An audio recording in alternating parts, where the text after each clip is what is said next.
If you think traffic laws are necessary, you necessarily also see the need for traffic cops.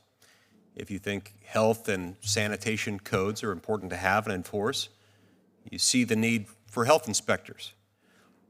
And if you think a country has the right to decide who comes into the country, how long they stay, and under what circumstances they come in, then you necessarily have to see the need for immigration enforcement officers. It's common sense. And yet, despite that common sense understanding, we've seen a growing number of lawmakers and activists and figures within our news media and the political commentariat calling openly for the abolition of ICE. They've compared ICE and other enforcement officers to Gestapo or to fugitive slave catchers, as if there were somehow a moral equivalence between a country enforcing its laws governing who comes in and the circumstances under which they come in, and these reprehensible examples from history that are so troubling. It's difficult to draw any conclusion from these out-of-touch arguments other than that those who embrace them reject the very notion that America should control its borders. The most concrete expression of this de facto open borders policy, this national boundary nihilism, you might say, has perhaps been the proliferation of so-called sanctuary jurisdictions across the United States. Now look, I'll be the first to defend the authority of a state or a local government to decide how best to allocate its law enforcement resources. That is, in fact, a state and local government prerogative.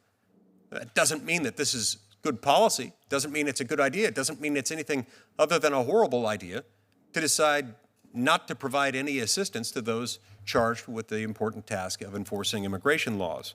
I think this is a very dangerous idea. As Governor Ron DeSantis in Florida noted recently when he signed Florida's ban on sanctuary cities, quote, "Sanctuary cities drive down the wages of workers, erode the rule of law, and are unfair to our legal immigrants and incentivize illegal immigration," close quote.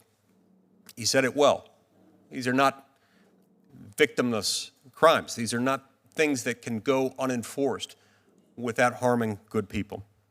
Before I move on to some questions, let me just stop here to thank the men and women who serve within ICE and CBP, and thank them for their willingness to put their lives on the line, their willingness to endure the indignity of these personal insults. And thank you on behalf of me and my family and all peace-loving Americans everywhere for the fact that you strive every day to serve and protect your fellow Americans and to serve and protect those with whom you interact and those involved in circumstances where you enforce the law with dignity and respect. In 2009, there were approximately 40 sanctuary jurisdictions in this country. Just a few years later, in 2016, that number had ballooned up to 338. And by May of last year, that number had reached 564.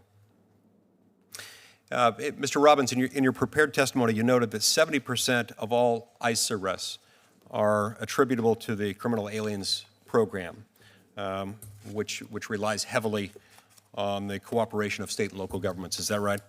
That's correct. As a matter of fact, that percentage used to be higher. And so if this trend continues, if we continue to see the growth of this trend toward the development of sanctuary jurisdictions rising as it has been, what will that say about our ability to continue to enforce the law? Well, what that does, there's a direct impact. There's a human cost for criminals actually going into the communities, victimizing and hurting people. But there's a true cost for ICE enforcement. ICE enforcement will no longer be in the jails. They'll be in the communities, the same communities that these sanctuary policies are trying to keep ICE out of. The reality is sanctuary policies are not going to keep ICE out of the community. What they'll do is, and I will have to send officers out onto the streets, which is left safe for the officers, the subject that we're arresting, and the community at large. And it's the same place that when we talk about collateral arrest, our officers cannot walk away from somebody in violation of law. And the reality is in that situation, in a jail, collateral arrests just don't happen. They do in the community. As I noted, this trend toward inflammatory rhetoric directed at ICE officials is troubling. Even worse, the rhetoric sometimes develops into something more kinetic, more violent, as we saw earlier this year when a man threw incendiary devices at an ICE facility in Washington State. In other circumstances, people gang up on those providing services for ICE, contractors who provide essential services for ICE to be able to do what it needs to do. And if I've been correctly informed, in some cases, some of these contractors have confronted banking bans encouraged by activists who say, we shouldn't have ICE, so you shouldn't be profiting off of ICE, so you shouldn't do business with them, and if you do, you will be unable to bank with us or any of these other companies that have decided to do it.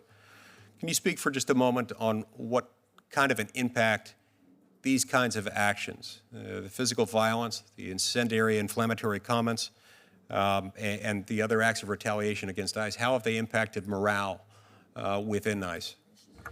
So when it comes to ICE, I've never worked with a better group of public servants. Many of them are veterans that come out of our armed services that are currently enforcing a very difficult law with the tools that Congress gave them. Congress gave us the rules and the laws in which we're to enforce and gave us the tools to do it. We're being attacked not only professionally when it comes to detainers we're being litigated against, but in the communities, we're having protests in front of our officers' homes. We have shots were fired inside one of our offices in San Antonio. Incendiary device was thrown over the fence in one of our detention centers, which put not only our officers at harm's risk, but the detainees that were in there as well. We need Congress's help when it comes to immigration enforcement. Not only do the people, the men and women of ICE, need your help in regards to their moral well-being, but we need it in regards to doing our jobs. And doing our jobs is what we do to keep the public safe. Thank you. I see my time's expired. Thank